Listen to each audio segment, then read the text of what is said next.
Welcome to The Leader's Edge, where we celebrate leadership and shine a light on the visionary leaders that are shaping our future.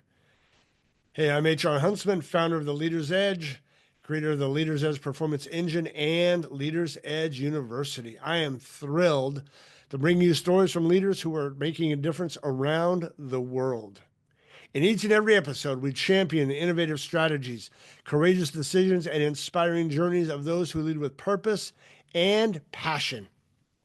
So whether you're looking to refine your leadership skills or you simply want to be inspired, my friend, you are in the right place. On today's show is one of those rare voices in the financial world who's not just disrupting the status quo, he's rebuilding it with intention, clarity, and purpose. By the age of 25, he had already founded his own firm, Legacy Investment Planning, and by 30, he was named one of the top 40 under 40 advisors in the entire nation. But what sets Sten Morgan apart isn't just his accolades, it's the mindset behind his momentum. He's the author of 7 Mindsets of Success and Wish I Knew That Sooner. And he's on a mission to help people avoid financial regret, unlock their full potential, and lead with vision in both life and business. In today's episode, Sten shares some of his filters for investing, keys to mindset success, and some great insights from his 3 books. Let's jump in with the one and only Sten Morgan. Sten, thank you so much for joining me today on The Leader's Edge. I really appreciate your time, my friend. Man, I'm excited to be here. I know this was a long time coming, coordinating calendars, so I'm Yes, it pumped. is. Yeah, no, I really appreciate it. One of your books is Wish I Knew That Sooner. Before you tell us what we should know sooner, I'd love to put that back on you. What do you wish you would have learned sooner? In business or life, You pick. You or pick, are man. those very closely They're all connected? the same to me. Business. Yeah. Yeah, for me, part of my story was I went to an executive retreat once in Scottsdale in a part of my life where it was, I feel like I'm having success. I feel like I'm doing all the right things, but the outcome is maybe not what I anticipated. And a takeaway from that retreat was you can serve the world without trying to save it. And I think I wish I would have known sooner that I do play a part, and I think the Lord uses me to help people in business, with my family, with my extended family.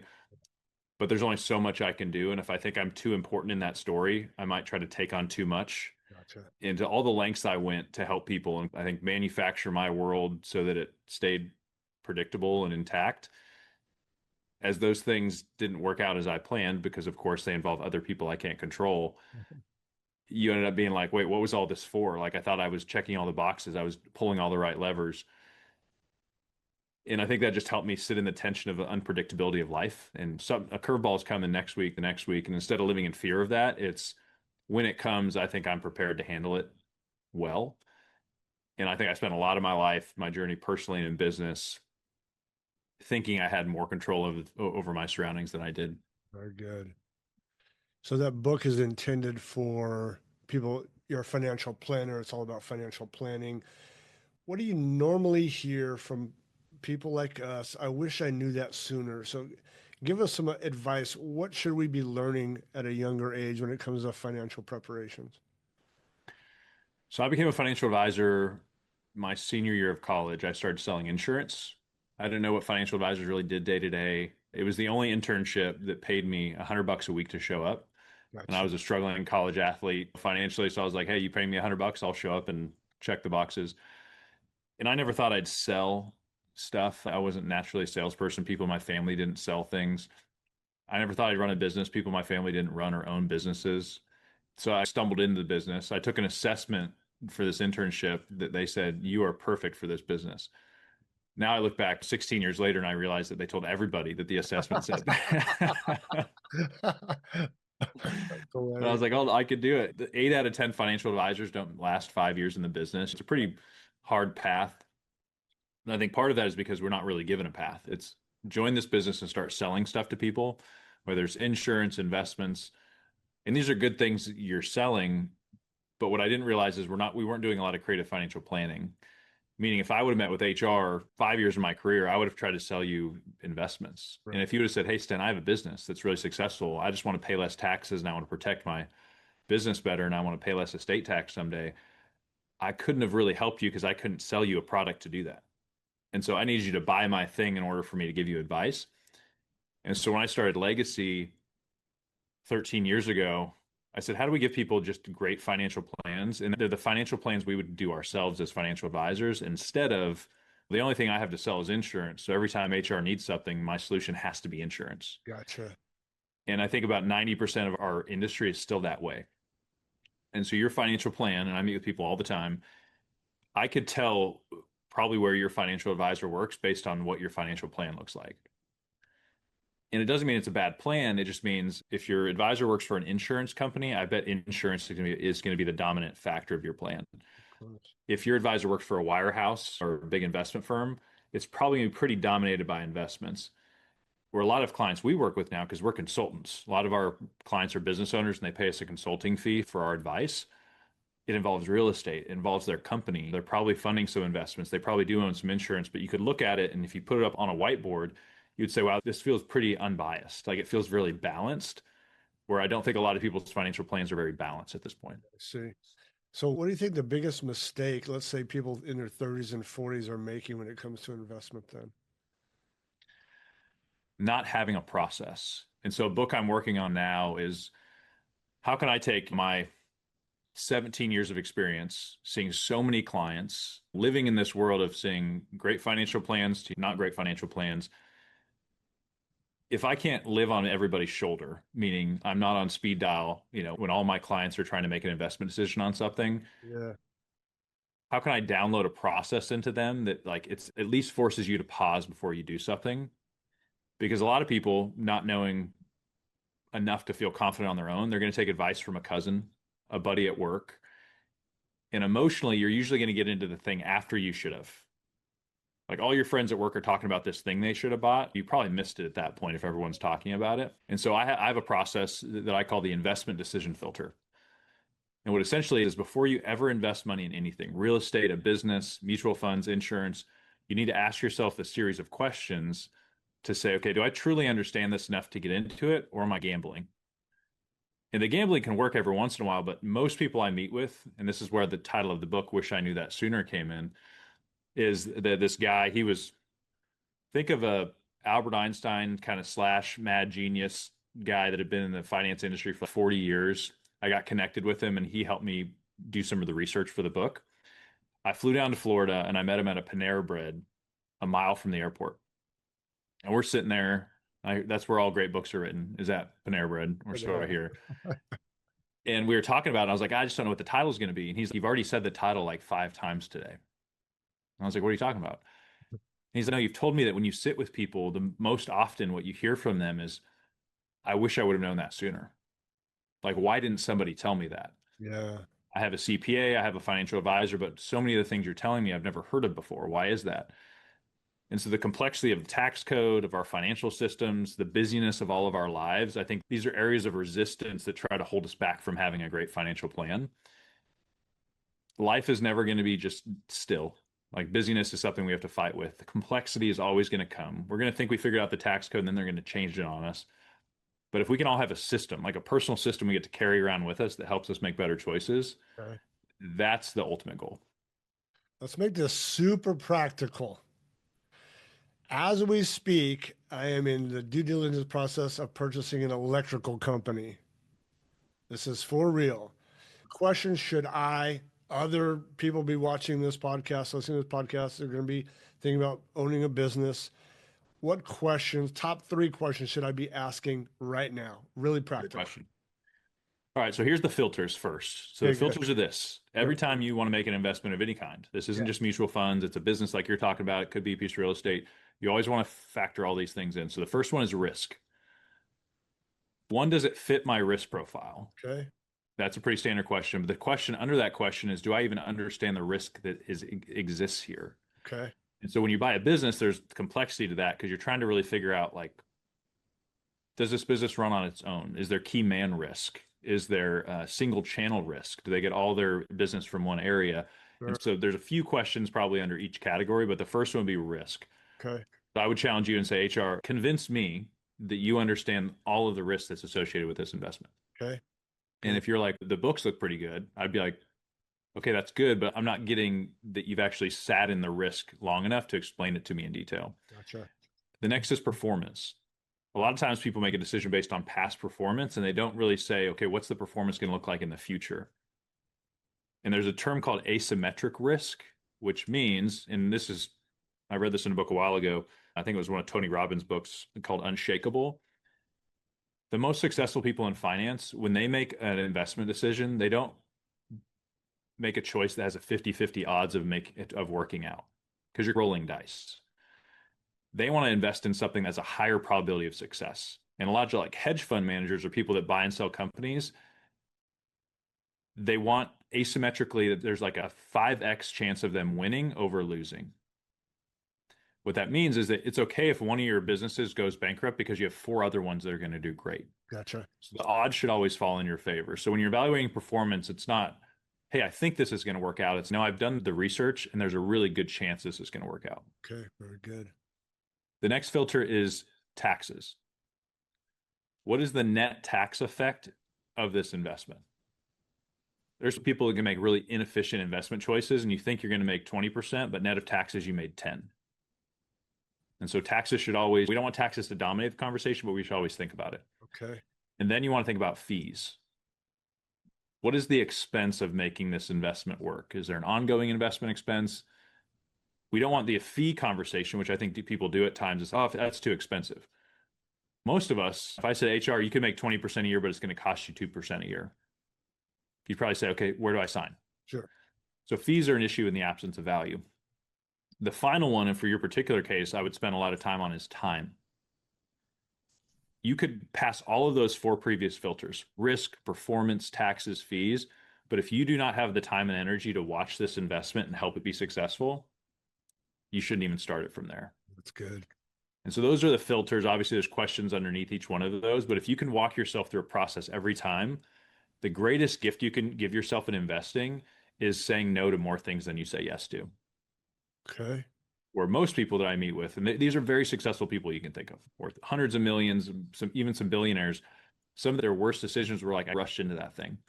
I got a little overconfident. I trusted something too much and I deviated from the process that had got me where I wanted to go. And so for everybody listening, if you're thinking, Sten's talking about some process, I don't have a process. Like I use my gut or I just hope it works out.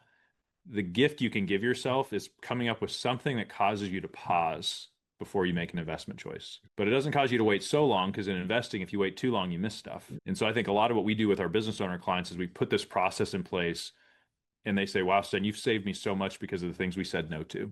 Even if they feel good, we want to pass on good and we want to wait for great. Very good. Great advice. So how's the process going so far with the electrical contracting company? As you hear everything I just said there, which one of those kind of jumped out the most? Oh, you're interviewing me now? A little bit. I'm curious what got triggered in you. Yeah.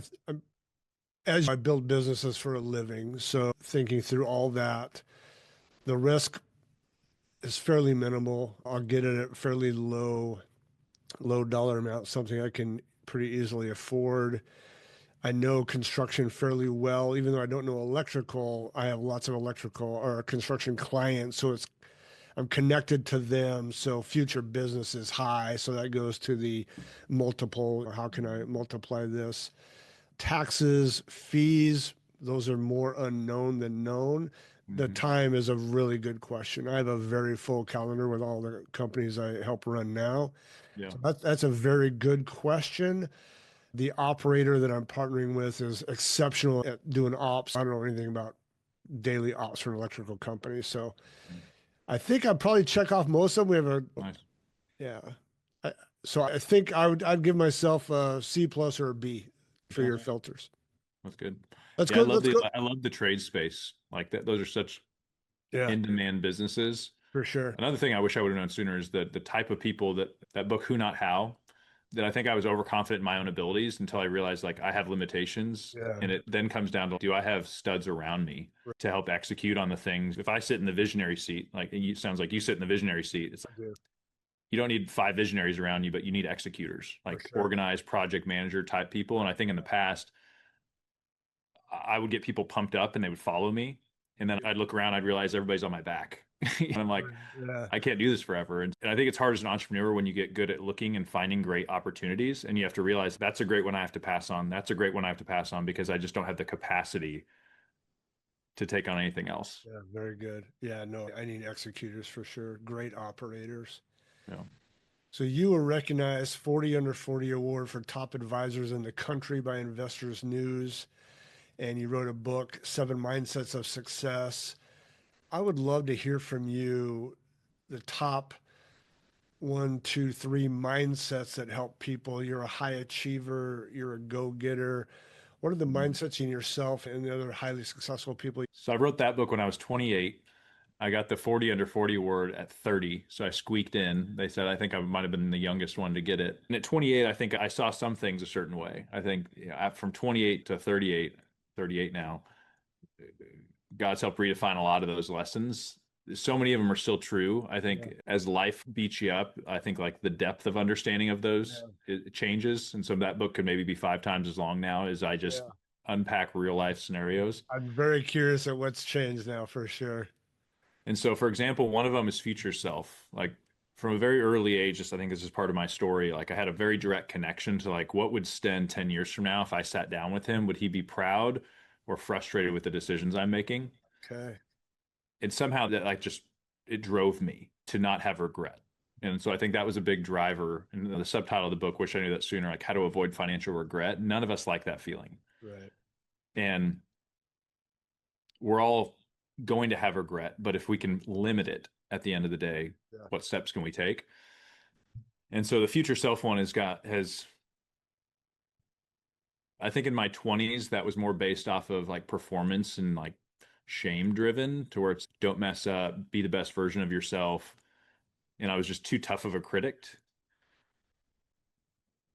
And some of the counseling and these retreats I've done, I get around these other successful business owners, like so many of us, like our trauma drives us. The thing we all need to resolve is also the thing that gives us fire. Yeah. And in the workplace, you're like celebrated for it. And then personally, this could be with your family, your marriage, your kids, it gets in the way. And it's weird to reconcile that where you're like, wait, Oh, true. the world loves what I'm doing here, yet it's not helping me or serving me in this part of my life. Good. And so I think a future self mindset for me is if you're listening and you're like, I have a hard time finding motivation to do stuff, sitting down, journaling helps with this and really trying to connect to does the future wiser version of me, am I proud of the stuff I'm doing now, of the discipline, or am I on my phone too much? Am I choosing not to work out in the morning? And I almost know that if my future self was sitting here, they'd be like, what are you doing? Do us a favor and help us out. So that was a big one that still drives me a lot. Yeah, I agree. I think perspective is another mindset of which to me speaks to awareness. The most successful people I know are the most aware of themselves, for better or worse. Let's just being raw and real. I do have these flaws. I tend to react this way in these situations. I spent a lot of time in my 20s trying to excuse that stuff away or push back on the truth of who I am. Still to this day, if you throw me in a pickup basketball league, like there's a chance I try to throw down with the pastor. Like there's a fire in me and it's okay. So I don't want to, and those games are always great when you almost go to blows with everybody. But there's like, all right, God gave me something inside of me that's like this intense passion, but I need to channel it really well. I could argue with somebody like, no, that's not true, or I could give you reasons why I do what I'm doing, or I can say, okay, how do I channel this the best way? Leading more with curiosity than defensiveness is something I've really had to learn to do well. So yeah, those are two biggest ones I'd say have helped me a lot. I like the future self. I was a guest on a podcast last week and I was asked because I come from a broken, dysfunctional, alcoholic, angry home and grew up in poverty and just a mindset that I didn't want. And so the host asked me, H, how have you changed your mindset? And I've coached and counseled literally thousands of people. And I said, early in my career, I would answer that question and say, I don't really know. I just made a decision to not perpetuate the cycle that I had. So I didn't really know. But the more I've interrogated it, I've come to this kind of semi conclusion about mindset. And tell me what you think about this. And what I said was, until someone falls in love with a better future version of themselves than their status quo, they're not going to change. They have to love that future version of their self or their reality. They have to love that more than they love whatever they're sitting in right now, whether it's mediocrity or addiction or divorce or whatever it is. They have to fall in love with that future self more than they are attached to this current status quo. Agree or disagree? Totally agree. Yeah, I think the idea that like the cost of inaction Yeah. becomes greater than the pain of change. I've heard it put that way before. One thing and this helped me to frame it this way, there's resistance in all of our lives, a force that's stopping us from trying to do the things we know we want to do. Because I've seen so many business owners and professionals, like it's not the desire that's lacking. Like we all want to live healthy lives, show up for our kids, have great marriages.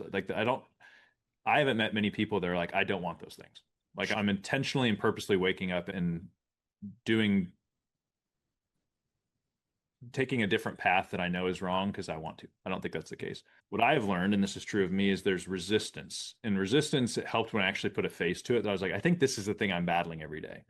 And I think we all face it. I just think some people get better at winning it every day. And this is how I visualize this. I think my mind, if I could have been born in a time, it would have been born like with knights and castles because I'm like, I just want to just go to battle every day. Fight all the time. And where when I wake up, resistance is waiting for me. And its goal that day is for me to not show up. It's for me to hang out on my phone too long. It's to sleep in instead of going to the gym. But the way my mind works is if I know there's if I can put a face to that thing and I'm like, oh wait, I can win that little battle today, it gamifies it for me a little bit. Yeah. So when I get in a cold plunge and everything in my body is don't do this, that's resistance. If I'm like, hey Sten, it's 3 o'clock, you did a pretty good job, you can probably just clock out early. That's resistance. Like it's sneaky and it's trying to get you to sacrifice and fall short of what you know you want. And so when I coach other advisors or other business owners, I'm like, okay, let's just be aware. Let's call this out that there's a reason all of us don't fail forward, meaning like success doesn't just come to you if you just sit still. Resistance is pushing you back all the time. And so you have to push forward in order to win. So let's just agree that this is going to be challenging. And that's not a bad thing. Yeah. Very good. But if you can beat resistance every day and accept and not complain that it's there, I think those are the people that can take steps forward and push forward, where a lot of people are unaware resistance is the thing pushing them back, unaware that they're in a daily battle, and guaranteeing these regrets are going to come. It brings up a question for me then. You've coached and mentored many professionals. What maybe one belief or behavior do you see consistently holding people back? For a lot of the people I get to interact with, it's really this like curse of comfort. It's this feeling of I'm doing good enough. I think I'm fine. Okay. Instead of what is the full potential like the Lord has for me, and am I pursuing that? And that's where resistance can get really sneaky. And when I coach financial advisors across the country, I'm meeting them, some that are making a few $100,000 a year, up to $1 million a year, and I'm looking at them, I'm like you've been tricked into thinking you've done it, like you're done. And if it's based on how much money you're making each year, like good job, maybe you have, but there's a blind spot around I've been tricked into thinking I finished the race when there's so much more meaningful things to do. I'm just maybe not willing to deviate from what I know to be true in the comfort of that in order to step into something else. And part of that with my companies is at 30, I had received an award where most people would say, Sten, you did it. Good job. Like you could almost retire at this point. Your business is healthy, like everything's great. I then shifted I started another business, which was coaching other financial advisors, which forced me to think differently about how I communicate, what content I create. And then we're also building Legacy, which is our financial planning firm. There's a curiosity in me of what's the next skill I can learn that's going to help me be ready when I am called to do whatever I need to do to help others to serve the kingdom. And so for me, I get frustrated when I see people that are just in cruise control because I'm like, man, you are a day or a step away from a new lesson that is going to change the way you see the world. But you have to be willing to agree that what got you here is not going to get you there. And instead of fighting that, it's in order to level up, in order to go from warrior to sage to king, whatever that it's, you have to say that was great. I'm proud of it. Thank you for all of that. But now I'm stepping into something new. It's like almost being willing to be a beginner in something else again. And I don't think most people want to do that. Why don't they? What stops them at whatever stage? I think fear. I think it takes courage Yeah. to say, hey, I think I figured this out. But for me personally, like in my businesses, when I realized that the growing up with a single mom and three sisters and telling myself at some age, hey, your purpose in life is to take care of everybody else. And someday when you were in heaven and sitting there, the more difficult your life was, the prouder God is going to be of you. That was the narrative I lived my life off of, Interesting. which to a lot of people was awesome because they're like, this is great. Sten works really hard. He blesses all of us. Let's not ever let that change. But it wasn't filling me up. I didn't have good boundaries for myself. And so I had to, in a healthy way, say, I'm going to have to totally disrupt and break apart this thing that so many people are saying is actually a good thing. I'm getting awards for it. People around me are happy. It seems like I have friends, but it wasn't sustainable or healthy for me. The ripple effect that took place over the next few years after I said, I have to break this system down was brutal. People you thought were friends were actually not friends. People that were family were like, wait, they were just here because it was great for them, but actually this isn't a reciprocal relationship. It's very one-sided. Sure. And I almost wasn't, I think, emotionally ready for all that too. Like physically I could bear through it all, but I think the shame, the guilt, like all the feeling stuff that came with that, like I had to learn a lot on the fly to be able to sit in all those emotions and realize, yeah, that person could be upset at me because I'm not paying their rent anymore. And that's okay. I'm not going to try to convince them not to be mad at me. They're allowed to do that, but I'm also not going to internalize it and let it drive me. So I think it's at times the fear of the unknown about what's about to happen. And it's tough because you never know how difficult it can be once you make that next choice of this was working, but I'm going to take a different path. For me, it's just believing like God has equipped me to handle whatever's coming next. So I'm letting fear drive me less. If you're going to put a chapter title on that painful lesson, how would you summarize that? You talked about boundaries, you talked about relationships that were one-sided, you talked about just yourself learning your own purpose wasn't necessarily to carry the weight of all these people. How would you title that if you were to sum it up? To me, what comes to mind is limitations. I Okay. think if I can admit my humanness and limitations, of course I can't do all of that. If I think too highly of myself, that's where I actually think, hey, maybe I can pull this thing off. But I think that's where life and the Lord have brought me to where it's you put me in the right room with the right people, like I have some skills and I'll blow your mind, but I can't be all things to all people all the time. And then understanding myself better of my own internal emotions and things, like there's no way I can control that in everybody else. I think I'm strong enough to observe it. But yeah, I think there's a big part of knowing your own limitations. It sounds like what I'm hearing is as you're nearing middle age, maybe getting wiser, maybe more humble, some of those thoughts at 28, at near 40, maybe you're changing. What is that? A, is that true or false? And how do you see yourself getting wiser and maybe softer and, just wiser and softer, maybe soft, interpret that however you want. Sure, yeah. Yeah, I don't think people would use the word soft Yeah, to yeah, describe me yet. yeah. That's what I figured. Yeah, But I know what you're saying. I still think I have an intensity, yeah, but I think it's balanced with a lot more curiosity now. yeah, yeah. I think growing up in the unpredictable environment I did, I think some part of me had to say, no, this is more defined than I think it is because that just gives me more control. And even though it was always somewhat out of my control. If I convinced myself that I had more control than I did, I think that helped me cope because people were making decisions all the time around me when I was young that I had no control over that dramatically affected my life. And you're sitting there, like, no one cares. No one's considering me. So I think some part of the protectionist side of me was like, Okay. Sten, you got this. As long as you X, Y, and Z, you're going to get the outcome you want. Like I just had to have it be a little more structured. Yeah. And then getting older and realizing it never was structured. People were always unpredictable. But now I think I'm better able to handle it. Gotcha. I think I can sit in the chaos better at this point. Okay. But so much of it is curiosity. I think that's something when I coach people up on, I'm like, there's probably always room for three questions before you come out with something. Like Right. you're missing something Questions help create connections with somebody else. But I still have this feeling of I don't want to lose the fire. Like I don't. Yeah. And part of that was when I played sports and I was so intense to a fault. I remember I would struggle with coaches because coaches would be like, Sten, you can't do that during a game. I'm like, but that's why you have me in the game. That's the reason nobody wants to play against us is because like we bring this intensity, but that same intensity could be channeled at the right time in a kind way without yelling at the refs. Like there's a way of doing it. Sure.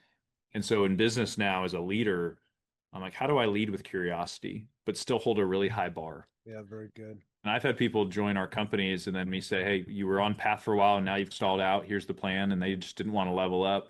And multiple times they've said, I've accomplished things I never thought I could by working with you. And I was like, well, thank you for that. I wish you would have kept leveling up. This is a hard conversation. But is there a way where people, even if you have hard conversations with them, can still respect you and speak kindly of you? And I think that's the leader I want to try to be. Not that Sten's really nice. Great book called Not Nice. When I read that book, I'm like, wow, people have been following me for my entire life. That you can be kind to people, but even kind bosses let people go. Sure. Nice bosses keep people way too long because they care about what they think of them too much. And then they hurt everybody. And yeah, I think I hope people would say now, Sten is much more curious. He's intentional, but he's still intense. And I think that's a season that I'm in now. Intentional, but still intense. I like that.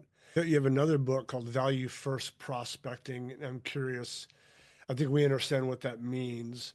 Yeah. I'm really curious not only how that applies to potential clients, which I think is fairly obvious. How do Mhm. you apply that? Like all the leaders that are listening, I'm curious, how can we apply that inside our organizations as well as outside? Yeah, that book was a shot over the bow to the financial planning industry Yeah. because it's such a sales focused business. And I feel like there's this trust gap, meaning, and this was the script. So I'd meet as HR, let's assume you got referred to me to be Sure. your financial advisor, and you already Okay. have a financial advisor. Yeah. And I would say, great to meet you. Hey, I hope you like me a lot. You should transfer your money to me, maybe buy this insurance policy, and just take my word for it. This is going to be good for you. And you'd be like, that's not very compelling. I have to go. I have a busy life. I got to run to soccer practice right after this. Like what you just put in front of me is only going to work if I have no other options or I'm desperate right now. And so the idea of value first prospecting is I'm going to come with solutions first. I'm going to be generous with you up front to build some trust and rapport. You may then say, wait, tell me how you do that. And I'm going to say, I'd love to. If we get a chance to work together, I want to unpack that with you. So I'm still going to have a boundary of you don't get all of my time and energy for free, which a lot of advisors do. They just give away all their time and energy in the hope of selling you something. And what we're coaching people on is that there's a way to be generous with your ideas to create connection and trust. That imagine if the first time I met with you, I gave you some free ideas that paid for myself. That's pretty compelling. And I Compelling. said, hey, like in 30 minutes, I just gave you two free ideas. You can go do these on your own. But now imagine what I could do if we worked together for the next 3 months. So it's this more value-based conversation versus, hey, I think you have a problem. I have a product. Let's see if this thing works out. Right. And so I think for leaders, when we think about communication, in my career, the greatest gift I've given myself and probably everybody around me is like pursuing communication skills. I think at times the biggest gap or the obstacle between somebody hearing something and taking action in it is in the way it's presented to them. And so if I'm in a room with you as a client or even a team member and I'm sitting there just talking at you the whole time, there's some disconnect. Like I'm filling in the gaps in my mind and you don't know what I know. And so we're not on the same page. Right. But if I jump up on a whiteboard in that meeting and I say, hey, explain this to me, and I start taking notes live with you and I turn it more into a coaching session, I think we almost have to live in that posture all the time. And so even when I'm with a team, like this morning, we had a team meeting, I don't sit there the whole meeting just looking at everybody. I stand up and I say, wait, explain that to me. Hey, what are you working on this week? What's your obstacle there? And I'm trying to increase the energy in the room by turning it into a strategy coaching session. And so any leader listening right now, do an audit of yourself and say, how do other people experiencing me when I communicate? Is my energy contagious? Am I asking great questions? And so I think the core of value first prospecting is like, how can you give somebody an experience when they're with you that they don't forget? Very good. Because a confused mind says no. And if the way we're communicating or we're unprepared for a meeting, we're probably leaving somebody more confused than they came. And most of the time, people don't take action. And so I try to apply that one to clients, but also to my team members. Do they have clarity around their KPIs? Do they know what the vision is? Do I seem excited? Like I want them to know, like I'm excited to be here. Like the things we're doing are great. And so much of that comes down, like when we do our live event for financial advisors, it's a 2-day event, we spend probably half of that talking about communication skills. And I'll get some advisors that are making a couple $1,000,000 a year. They've been in the industry for 30 years. And I give them a pen and put them on a whiteboard. And I say, explain that really basic thing to me. 10 minutes in, they've just written like a short essay on the board. And I'm like, Mike, what are you doing? This is a room full of financial advisors and all of us are pulling our hair out. Like, I think we all need to take that skill more seriously. I like it. I just wrote down in my notes, a confused mind says no. That was the mic drop moment for me. That's fantastic. Sten, let's wrap up with this. Thank you for your time. I always wrap up with future thinking. You're investing in future leaders. That's what Leaders Edge is all about. I know you're about giving back. So I want you to pretend like you're talking to a 20-year-old, 22-year-old, either in college, trade school, getting out of college, or thinking about preparing for their life, future. You're sitting down with this young lady, this young man. What piece of career advice would you love to pass on to them? I would tell them that you are your best investment. That before you put money in a 401k, a Roth IRA, buy an insurance policy, have a personal investment plan around yourself. And I've sat in rooms full of 1,000 financial advisors, and I've told them the same thing, which to them it's a little shocking. So like, wait, no, that's what we're supposed to do. I'm like, the return on that mutual fund in the S&P 500 pales in comparison to you developing speaking skills, you developing your own mental health, your physical health. That is the product that you want to be Love A it. plus all the time. Love it. And so since I live in the investing world, financial planning world, I would tell them that if you think about investing in anything right now, show me your investment plan for your own development. Love it. And it should be aggressive. Your return on that investment is directly proportional to like what you put into it. And it's the idea of if you were a vending machine that every time I put $1 in, I got $10 back, the only question would be is like, how many dollars can I put in this thing? Get more dollars. And I don't think people see themselves as that as much. I love it. I wrote that down as well. Sten, thank you for your time, my friend. I really appreciate it. You're generous, you're kind, you're wise beyond your years, and I know my listeners will gain a lot from what you shared today. I really appreciate it. Thanks, brother. Great being here. All right, that's it for today's show. Thank you for joining us on The Leader's Edge. I hope today's conversation inspired you to lead with even greater purpose and impact.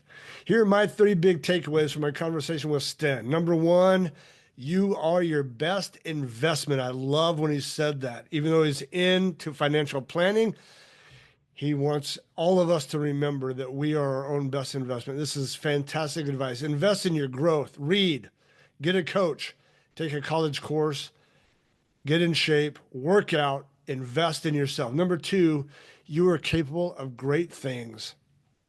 Sten is a very high achiever, a great young leader, and he reminded me that all of us have incredible, untapped potential. So, my friend, you are capable of even greater things than you're doing right now.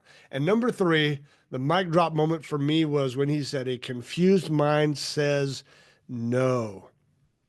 This reminded me of the power of clarity. Be clear in your offerings, be clear in your proposals, be clear in your communication, be clear in your correction, be clear in your parenting, your sales pitches. Focus on outcomes and not features. Be clear to get your yes. All right, if you enjoyed this episode, don't forget to subscribe, rate, and review. I'd love a 5-star review on your favorite podcast platform. Your feedback helps us reach more leaders just like you. That's the whole point of this podcast, is to reach leaders and raise the leadership bar. Please stay connected with us on social media for behind-the-scenes content, leadership insights, and updates on future episodes. Don't forget to check us out at yourleadersedge.com and follow us at Leaders Edge Podcast on all major platforms. So until next time, keep pushing boundaries, keep leading at the edge. I'm HR Huntsman. We'll see you soon.